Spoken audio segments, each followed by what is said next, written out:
Good evening and welcome to the news roundup for Friday the 22nd of September. Before we get into the news, please remember to like this video, share your views in the comments, and to share the video with your family and friends. Reach them! Always make sure the message reach them! Now for the news in detail. Music producer Linval Thompson Jr., also known as Shab Don, and his co-accused Tajay Clark are scheduled to return to the St. James Circuit Court on November 20 for a trial in connection with a triple murder that took place last year. The trial date was scheduled on Thursday when both men appeared in court for a plea and a case management hearing. They were subsequently remanded. The accused men are charged for the deaths of 27-year-old Chadwell Fraser, otherwise called Bomb Brain or Chad, 24-year-old Shamaria Chippy Calvin, and the 26-year-old Tony and Two Fly Reed. Thompson was arrested by police in June during a targeted operation in the St. Catherine South Police Division. In the meantime, Thompson is also before the Kingston and St. Andrew Parish Court on a bribery charge. In that case, he is accused of offering $2 million to a policeman to remove an illegal firearm from his car before it was searched by the police. Thompson, who was charged with illegal possession of a firearm and ammunition in relation to the illegal weapon, was freed of gun charges last April. Attorney at law Tom Tavares Finson is representing Thompson, while Carlton Coleman is representing Clark. A police sergeant who was convicted of raping a 16-year-old girl in 2019 was this morning sentenced to 19 years and 3 months in prison. Christopher Bennett, who was stationed at the Denhamtown Police Station in West Kingston, was sentenced by Justice Leighton Hughes in the Home Circuit Court. The married 37-year-old law enforcer, who had served the police force for 15 years, looked dejected as he struggled to stand after the judge announced the sentence. Bennett, at the time of the incident, was the head of the Denhamtown Community Safety and Security Branch, and the complainant was being counseled by members of his team.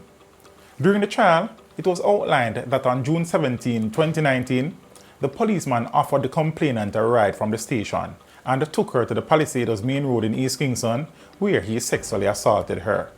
A report was later made to the police, and after a probe, Bennett was arrested and charged. Following the sentencing, King's Counsel Peter Champini applied for bail pending appeal, but it was denied.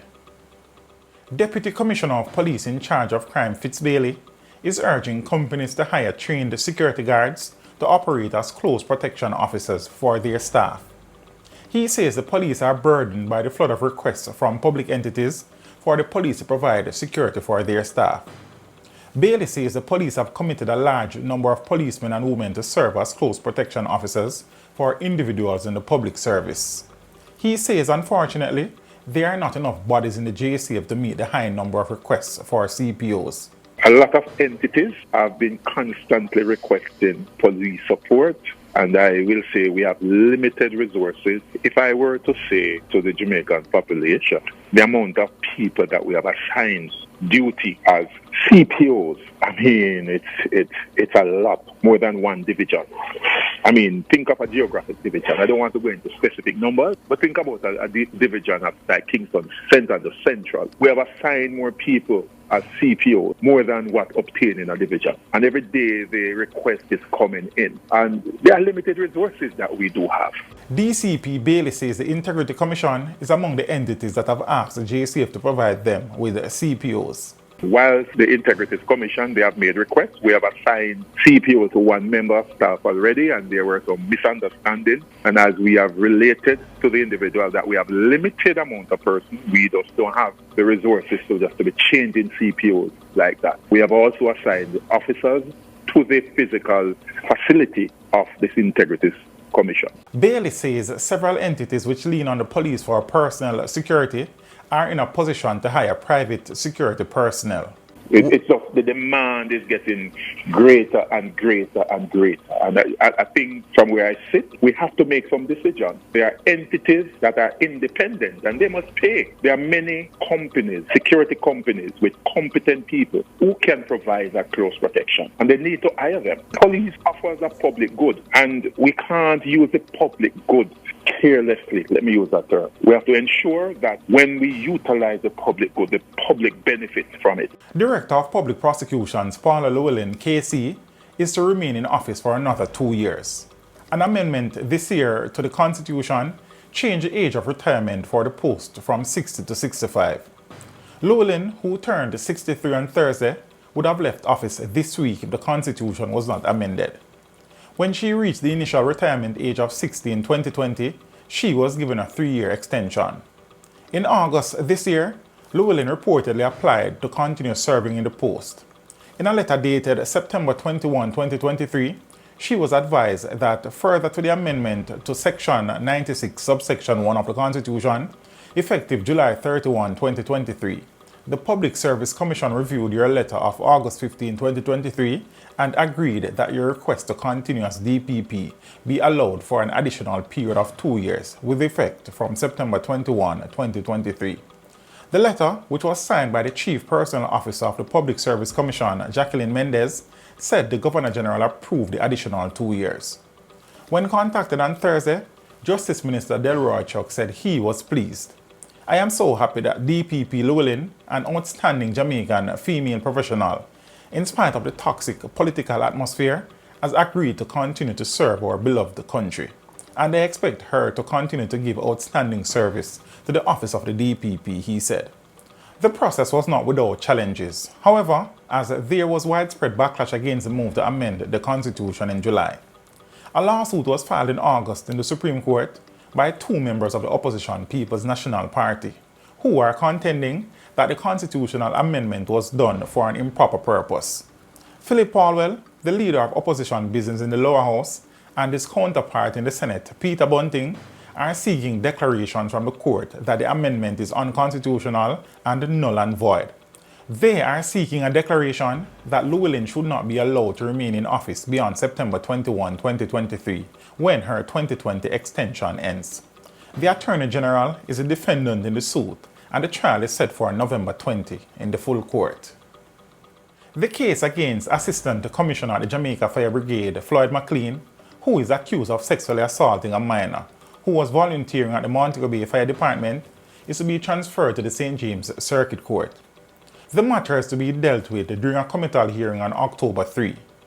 McLean, who is charged with attempted rape and sexual touching, got the committal hearing date when he appeared in the St. James Parish Court on Friday. His bail was extended. The court was told that while document bundles have been served by the prosecution in the case, additional time is needed for the prosecution to have further discussions with McLean's attorney, Kevin Johnson, regarding the matter. McLean, who was in charge of the Fire Brigade's Region 4, was arrested and charged on August 15 this year after the 14-year-old complainant made a report to the Center for Investigation of Sexual Offenses and Child Abuse. McLean is currently out on $400,000 bail. In business, Executive Director of the Caribbean Policy Research Institute has described the People's National Party's $3 million income tax threshold proposal as potentially irresponsible. Dr. Damian King labeled the policy suggestion as politically driven, noting that this was also the case with the 2017 increase by the Jamaica Labour Party. Dr. King also blasted the practice of political parties using tax and other fiscal policies to try to meet electoral ends. The proposal is unlikely to be the one that is optimal to meet any social, economic, or fiscal objectives. This is the first salvo in the competition amongst political parties to be possibly fiscally irresponsible, he argued. He urged voters to be skeptical about promised giveaways during election campaigns. But while wary of the proposal from the political standpoint, Dr. King admitted that an increase in the income tax threshold might be warranted. Catherine May recommended that the threshold be moved to $2.2 million given the current level of inflation. In sports, Jamaica Reggae Boys have leaped 2 places in the latest FIFA men's ranking. The Reggae Boys are currently listed at 56th in the world and remain number 1 in the Caribbean Football Union, ahead of Haiti, ranked at 87, Curacao at 90, and Trinidad and Tobago at 98. The Reggae Boys, since March of this year, has played 12 games, winning 4, losing 4, and drawing 4. And that is it for your news roundup for today. We would appreciate you liking this video, leaving a comment and sharing the video with their family and friends. Have a good evening and see you next time.